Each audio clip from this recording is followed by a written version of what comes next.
168 թեմի հարգելի հետևողներ, մենք կզրուցենք Հաննա Մայլյանի հետ։ Տիկին Մայլյան, տեղեկացանք, որ հանդիպում է եղել, ինչ մանրամասներ կհայտնեք, ինչ փոխանցեցիք Սամվել Կարապետյան եւ ինչ ակնկալիքով եք հանդիպել։ Գիտեք, ընդհանրապես ես ամբողջ օրը մշակույթով զբաղված, ուսանողներով զբաղված, երբեք չէի մտածի, որ նաև կմասնակցեմ նման առիթների, բայց երբ քաղաքականությունը գալիս է քո հետևից, արդեն դու եւ հետո մենք բոլորս նաև մշակույթի գործիչներից քաղաքացի ենք, մեր երկրի քաղաքացի ենք եւ անտարբեր չենք կարող լինել։ Ես ամեն դեպքում իմ ամբողջ գիտակցական կյանքում, ինչքան որ ես կամ, ինչքան որ ինձ ճանաչում են, ես միշտ կարծիք եմ արտահայտել, ես միշտ էլ խոսել եմ, միշտ էլ անտարբեր չեմ եղել, այնպես որ սա նորություն չի։ Իսկ այսօրվա հանդիպումը շատ ջերմ, մտերմիկ, հյուրընկալ, շատ հաճելի հանդիպում էր, որտեղ մենք կարողացանք փոխանցել մեր մտահոգությունները,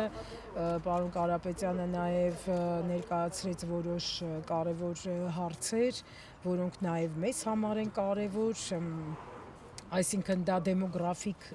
ինձ համար շատ կարևոր դա հարց է մեր երկրի դեմոգրաֆիկ պատկերը ապագայում ինչ է լինելու եւ սա շատ մտահոգող կարևոր հարց է նաեւ այդ ծրագրերը որ 300,000 ճակերտավոր հարևանի հետ կապված են ինձ շատ մտահոգում են նաև կապված են դեմոգրաֆիայի հետ եւ ինչու այդ հարցը պետք է ընդհանրապես լինի երբ մենք չենք խոսում 600,000 հայի մասին, ովքեր ապրում էին այնտեղ եւ կոտորվեցին եւ մինչ օրս շարունակվում է մշակութային ջարդը, մինչ այսօր շարունակվում է խաղաղության մասին, այսինքն ոչինչ չենք տեսնում խաղաղության մասին։ Դա զուտ խոսքեր են,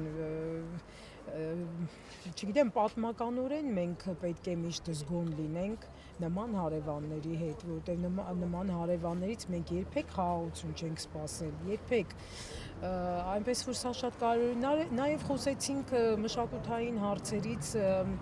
բոլորս էլ ունենք մեր տեսլականը, ունենք մեր ծրագրերը, կուզենայինք, որ այսպես լինի, այնպես լինի, այդ հարցերը կարևոր են, ճիշտ է, այս պահին միգուցե շատ կարևոր չեն, բայց ապագա ղեկավարի համար այդ հարցերի նշмарումը նաև ինչ որտեղ ապագա ծրագրերի հետ կապված է եւ այո որոշ առաջ բերած հարցեր ես նկատեցի որ այո սպասվելի են եւ կլինի ներկայացրեցիք ձեր սպասելիքները, հա, ինչ եք ակնկալում եւ անշուշտ ներկայացրեք ինչ եք ակնկալում։ Գիտեք, ես այս վերջերս ունեցա որոշ տեսանյութեր, որ կապված մեր հերոսների մասին, ինձ համար շատ կարևոր է, որովհետեւ ես այդ սերունդն եմ, ես տեսել եմ հաղթանակած բանակ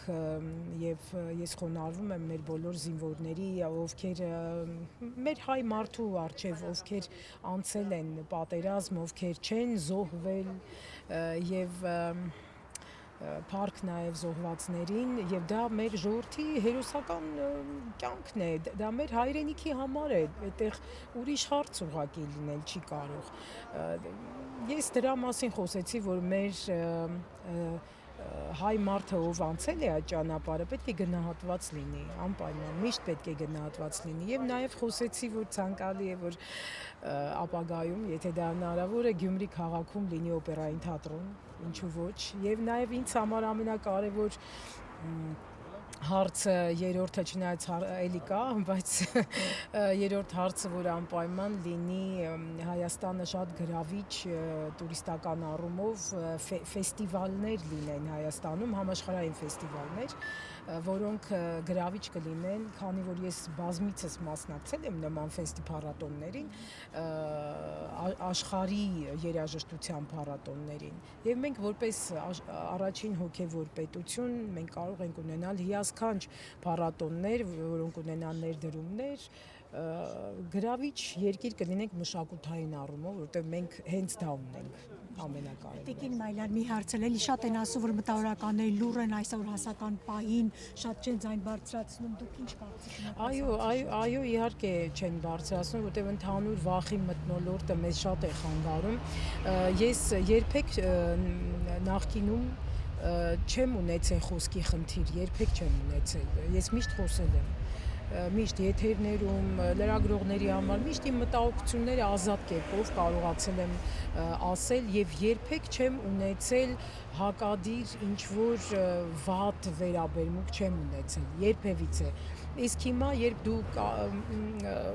խոսք ես ասում, քո մտքերն ես, քո մտահոգություններն ես առաջ բերում, այդ ինչ է կատարվում, ինչ վիրավորական խոսքեր, սա խոսքի ազատության մասին չի խոսում իհարկե, եւ այս առումով եւս մտահոգություն կարող եմ առաջ քաշել իհարկե։